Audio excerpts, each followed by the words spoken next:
মুসলমানদের উৎসব শবে বরাত একটা হিন্দু মসজিদে দেখার জন্য আসলো না। মুসলমানদের উৎসব শবে কদর একটা হিন্দু কোনোদিন চাওয়ার জন্য আসলো না। মুসলমানদের উৎসব রমজান মাসের রোজা একটা হিন্দু কোনোদিন তোমার সাথে সমাজ করার জন্য রাখলো না। একটা হিন্দু কোনোদিন তোমার ঈদের নামাজে আসলো না। একটা হিন্দু কোনোদিন তোমার সাথে জুমার নামাজে অংশগ্রহণ করলো না। তোমাকে দেখার জন্য পর্যন্ত আসলো না।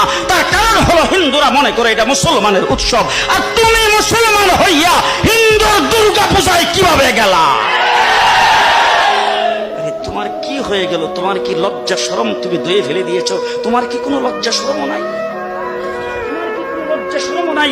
আবার কি সুন্দর বলতেছ, ধর্ম যার যার উৎসব সবাই। হাই হাই হাই, ও মুসলমান যুবকেরা ভালো করে শোনো, ধর্ম যার যার উৎসব সবার, তাইলে বিয়া যার যার বউ তো সবার। জি, বিয়ে যার যার বউ সবার, পুষ্কুনি যার যার মাস সবার, গাছ যার যার ফল সবার, ক্ষেত যার যার ফসল সবার, দোকান যার যার মাল সবার।